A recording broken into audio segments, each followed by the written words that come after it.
My name's Ryan, and you're watching That Random Geeky Guy.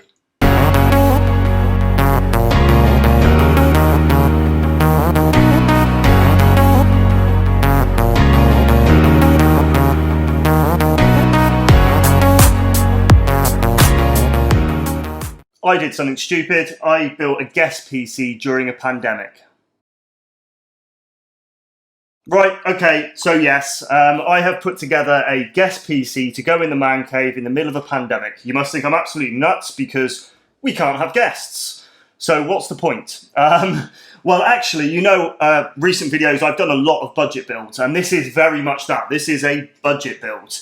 But it gave me the opportunity to put together something quite cool, something a little bit different in terms of form factor, whilst also being prepared for that beautiful golden light at the end of the tunnel when we get past the situation that we find ourselves in and we can actually have guests again.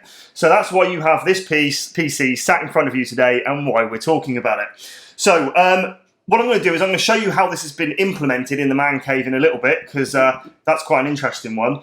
But let's actually talk through the PC at the moment. I haven't built it in front of you because you guys have seen me build enough budget PCs, but it actually gives me the opportunity to talk about some pretty hot topics at the moment. So this has got a micro ATX motherboard in here, which pretty much fills the inside of this case. And it's quite a small case. It's an Ions case. It's a brand I've used previously with budget builds. As ever, any of the stuff that I can will be linked in the video description if you wish to check it out. But this is a very, very cheap micro ATX case from them. By cheap, I mean it's got an acrylic side panel. It's very small. And it was £17. So it really is cost effective as a solution if you're just trying to go ultra budget. The motherboard in this is, I say, a micro ATX. It's an Asus H110, and sat on that is a Intel Core i5-6500, which is quad-core processor. You guys know I've used this before in the past. I think it gives great bang for buck when you're building an ultra-budget gaming PC, and if paired with the right GPU, can actually produce some really good results. Anyway, circling back round to the case, a couple of the downfalls of the case: it's £17, so it isn't the most premium build quality in the world. Airflow is a little bit restricted, so we've got two 120mm intake fans in the front, which draw air through the vents that you can see here and here. And then you've got an exhaust fan on the back here. There's no fan holes or ventilation in the top or in the bottom. So yeah, that could be a little bit restrictive. You're certainly not going to be putting a highly overclocked CPU in here with a big heat generating high TDP graphics card. It just isn't going to work. But for this build, under all the testing that I've done, it's working perfectly well. Graphics card, so I mentioned GPU. That's I think a really, really difficult subject at the moment. I think we're not naive to the fact that buying GPUs or other PC hardware at the moment is a real challenge at the start of 2021. So the 3000 series from NVIDIA, absolutely fantastic, especially in terms of their price entry point.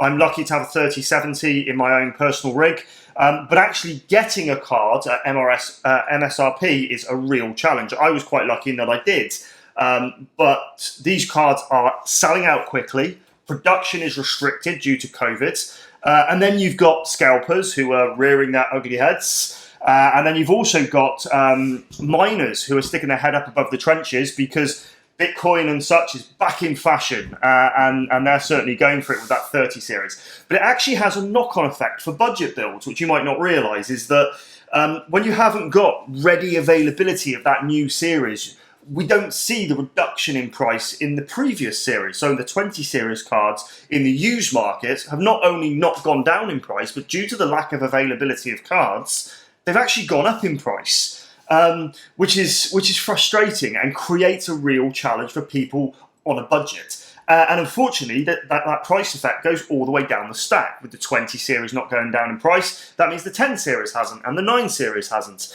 And things like other budget cards that you might buy new, the 16 series, to my knowledge, is actually still current, but because manufacturing is focusing on that 3000 series to try and meet demand, it means that they're not being made and they're out of stock everywhere as well. So it's a real challenge for the budget builder that's out there at the moment. Another example I can give you is this particular one is running a Asus Strix GTX 970, the 4 gig version. And that card, or that generation of card, I picked up one of those at the start of last year for about £70. Now, right now, as of filming in January 2021, it's a real challenge to find a GTX 970 from any of the major brands like Asus, EVGA, Gigabyte, MSI. It's really difficult to find any of them for less than 120, 130, 140 pounds. You know, it's significantly inflated versus where we were 12 months ago. I was quite lucky with this card in that I got it for less than £100. I did pay more than I did 12 months ago, but it is still a reasonable price versus the average selling price on eBay at the moment. That's the awkward subject. Let's move past that. But I say, Asus Strix GTX 970s in this, perfectly fine for some casual gaming on medium to high settings. We play the games, the lighter games, things like Rust, GTA 5, CSGO, Minecraft, that sort of stuff. For all of those games, it works perfectly well. Other specifications while we're in here, we've got 16 gig of Corsair Vengeance 3000 megahertz RAM and PSUs from Cooler Master, and it's a 530 watt PSU. Now, the other challenges of building in this case, other than those airflow things I mentioned before, is it's very small. Cable management's a real challenge. It's also got a very classic design of the PSU being at the top of the case. There's no PSU shroud. And whilst there is some space in the back of the case for cable management, it is limited. So is it the cleanest build I've ever done? No. Is it the cleanest build I could have done? Maybe not, but it's not far off because it is quite challenging in there. Okay, for storage, we've got 2 SSDs. Again, this is a guest PC. It's not going to have a massive library on it. I also have gigabit internet here, so if we need to download a different game, if somebody's here, it's very easy to delete one and download one. It's very quick. So we've got 120 gig SSD from Crucial, which is the boot drive, and then we've got a 240 gig SSD from Western Digital, which is the games library. So the reason why that is on a solid state drive as opposed to a mechanical drive is there's, to my knowledge, no 3.5-inch drive bays in this case. Not only that as well, it's just quicker game loading times by sticking it on that SSD. So that's the build. Total, from a price perspective, as I said, we've got an i5 6500s, we've got an Asus H110 motherboard. The cooler is one that I just had knocking around. It's got some decent thermal paste on there because of the airflow being a bit more limited. I wanted to make sure that we maximise that. Corsair 16 gig, 3000 megahertz Corsair Vengeance RAM. We've got this red theme going on. The RAM's also the red variant.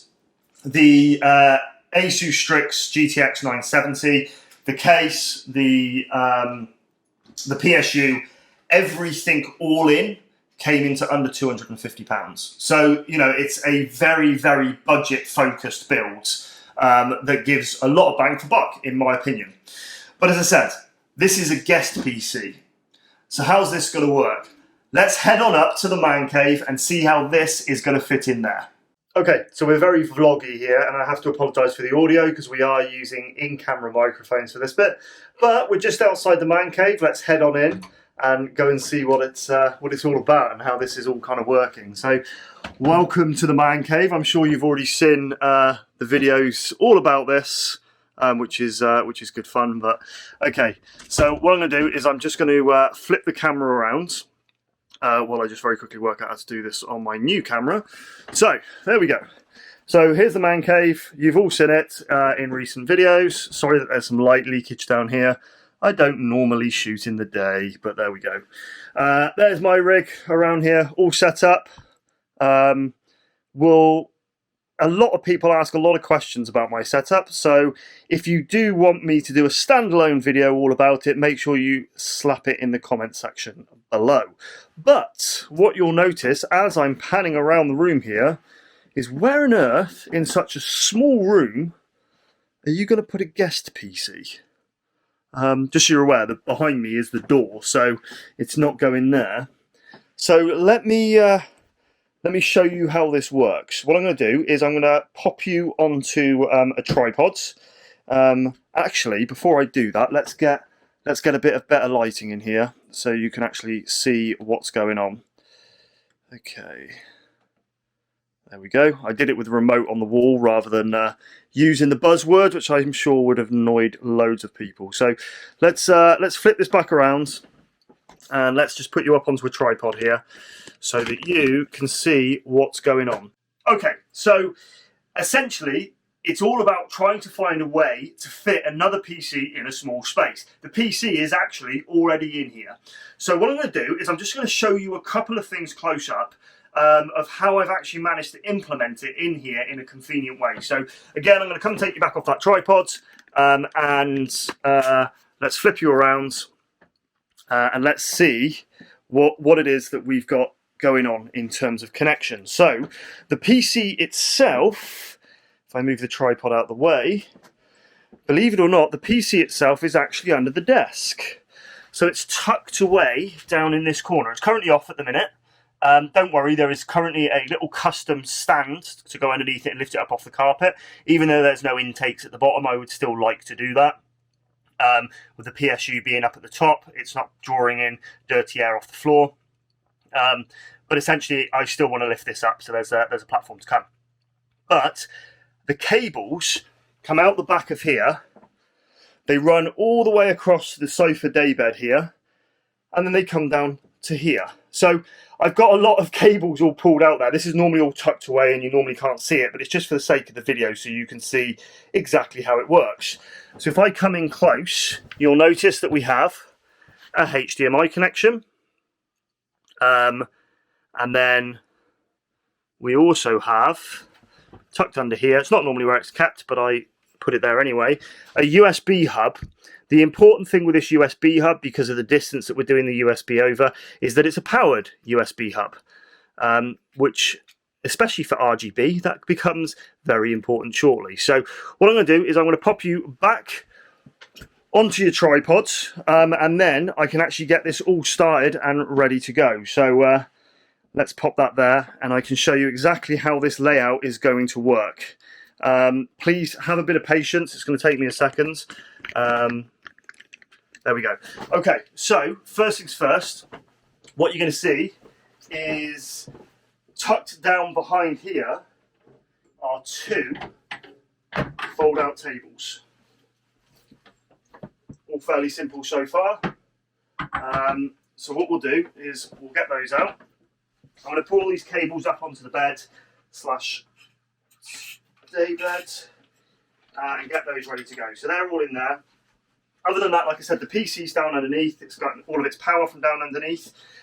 Tucked away in this wardrobe, alongside the clothing, is a 22-inch BenQ 60 FPS 1080p monitor, which is just in there. And then up on top, the cheap Wish gaming headset. That's going to be replaced. We have the cheapest mechanical keyboards from Amazon that we did a video on. This thing is fantastic. Currently on sale on Amazon for $17.99. So I'll put a link in the description.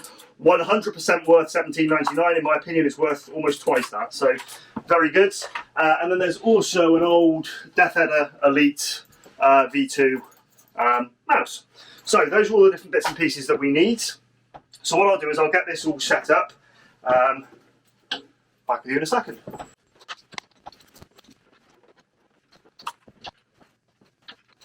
Okay, so we're all set up.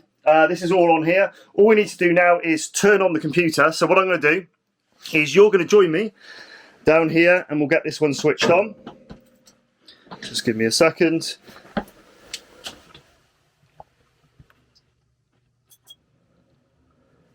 There we go. Let that boot up. And what you're going to see very quickly, I hope, is this monitor coming to life. Let's make sure we're all powered on here.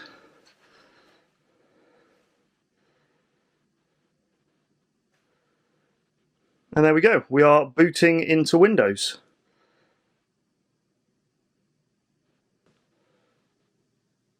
One thing I didn't mention when I was just showing you these cables is right here is a 4-pole 3.5mm jack input, which goes to a USB that has an integrated sound card where you can plug the headset into so that it draws audio around to this side. There we go, typically it's updating Steam. So there you have it. That is how I'm fitting a guest PC in a very, very small, restricted space. I've tested it. I've done a night gaming session, sat at this and using this. It works perfectly. Thermals are great. No real challenges. And it is a great little setup to have here. And then be very easy to put away again.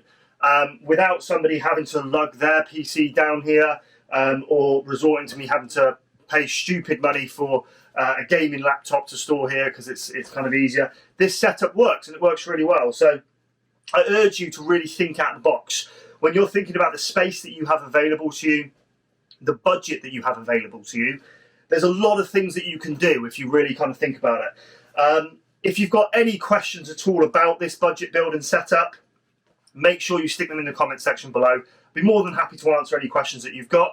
Hopefully the audio's been okay when actually using onboard audio. This is actually being shot on a DJI Pocket 2 with the inbuilt mics. So yeah, a great example of whether or not that works.